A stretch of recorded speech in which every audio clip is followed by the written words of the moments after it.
Okay people, so not only do we got Dragon Ball Super Chapter 60 to talk about, Vegeta showing up on the scene, very hype stuff with that at the very least. Goku versus Moro, some conversation with Whis and Beerus. We got some stuff to talk about with the chapter, but also V-Jump came out and actually gave some pretty interesting news regarding Vegeta and Beerus, so something to talk about there as well. So yeah, without further ado, let's talk about some Dragon Ball Super, baby. I say we gonna do what we do, no matter how you move, make your move. That's how it be though. Okay, so hands down, a good majority of the chapter was really awesome drawings and art, but nevertheless a battle, or the continuing of the battle of Goku versus Moro. I mean, probably a good third, maybe half, somewhere around there of the chapter was Goku going up against Moro, and then maybe you could argue that a certain amount of it as well was the androids, but the androids really wasn't on the scene that much. It was really, a lot of it was Goku versus Moro, and showcasing that despite being able to go into the Omen form or the Sign form, you know, the pre-full-on Ultra Instinct transformation, that Goku just couldn't hack it with Moro, and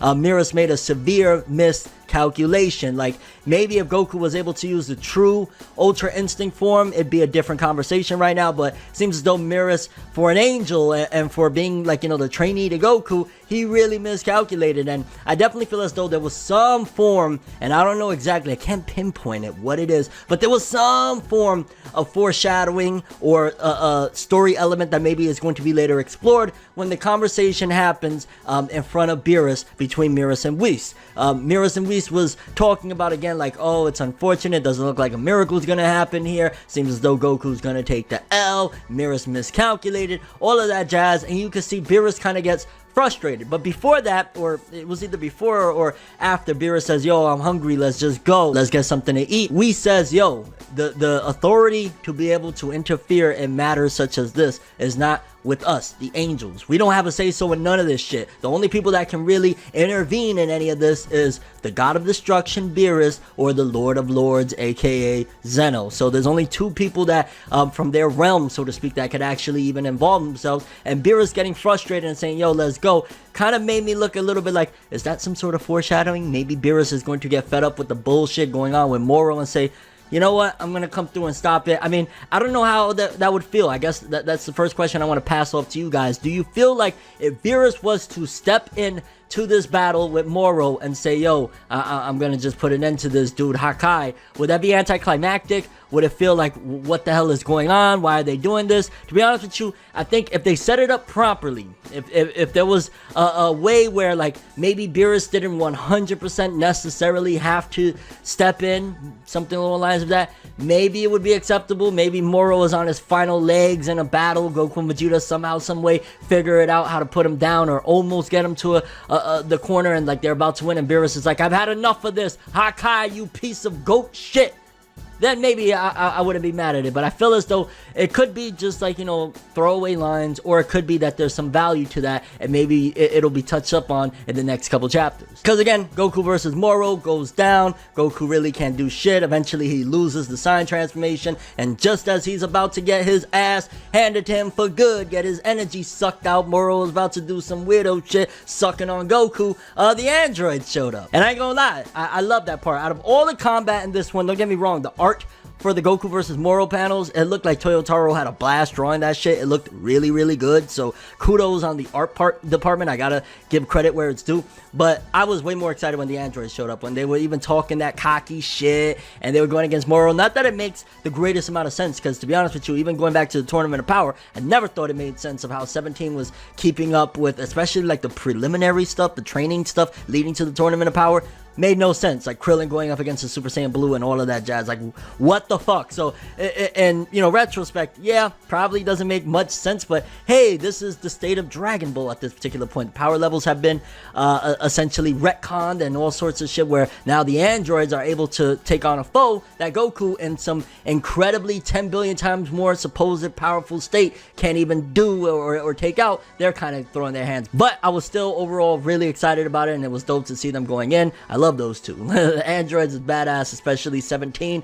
I just gotta say, man, yo, from the Tournament of Power, he still kept his epicness. So good shit there. And then we get some scenes with Vegeta, which, to be honest with you, I like that they were throwing in a little bit of comedic stuff where like Vegeta uses instant transmission and shows up in the trash can and all that, like funny stuff there, to be honest with you. I mean, for the most part, you could tell that they really, for whatever reason, maybe Toyotaro wrote himself into a corner because of the distance and whatnot.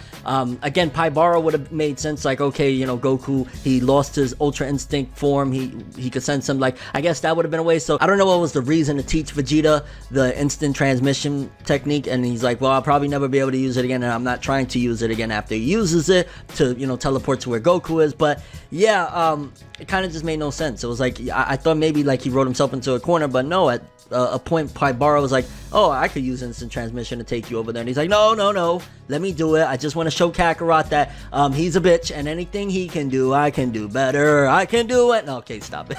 And I was disappointed, I'm not gonna lie. Very small, petty nitpick, but I was disappointed when Vegeta changed out and he had them transform his clothes from the Yardrat clothing to his typical Saiyan armor. Like, I would have liked him staying with the Yardrat clothing, to be honest with you. And if they weren't going to do that, hell, I missed the outfit that he had without the Saiyan armor for like the Majin Buu saga, where like, you know, it was just like the blue clothing or whatever without the armor. Like, I'm getting a little sick of seeing Vegeta with the armor. That's been like his whole outfit throughout Dragon Ball Super. It's like, dude is on a fucking cruise ship with his wife and he's still in Saiyan armor. Like, do you need that much fucking protection? What has Bulma been doing that you need that much protection when you getting in bed with? No.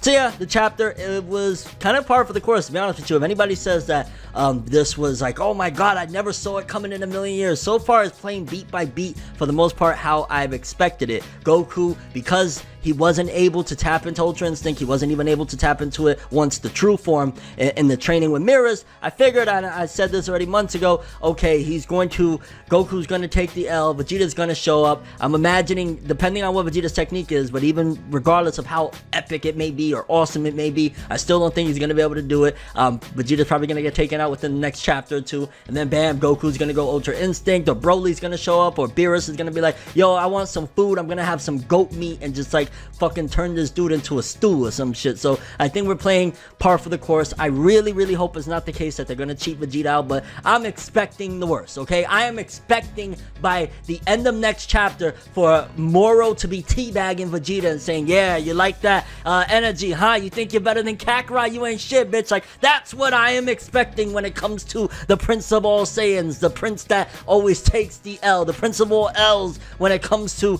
Kakarot and competition. Like, it's what I'm expecting. So if it doesn't go that way, if Vegeta does become the hero, which this chapter made it seem like, oh, Vegeta's on the scene, he's the hero, it would be amazing. It would be more surprising to see Vegeta take the win than it would be for, oh yeah, Moro gets the upper hand. And yeah, that's just kind of how I feel. Okay chapter for the most part. Vegeta really was the shining spot of it, with coming in second by a distance, I would say, the androids, and then the Goku versus Moro was like, yeah, whatever, kind of expected it. So with that being said, okay, cool chapter, we talked about that, but now I want to talk about a little bit of news that came from V-Jump regarding the Dragon Ball Superverse. And there was one line in particular, but we're gonna read more or less what was said. It's not that much information, but one line in particular that really got me like, there's a discussion there. So let's read what V-Jump released and we'll talk some more. So it's explaining Super Saiyan God. It says Super Saiyan God, originally this is the form achieved by concentrating the power of many Saiyans holding hands on some weirdo shit. However, Goku and Vegeta become able to transform on their own, and then the Super Saiyan God Super Saiyan, aka Super Saiyan Aoi,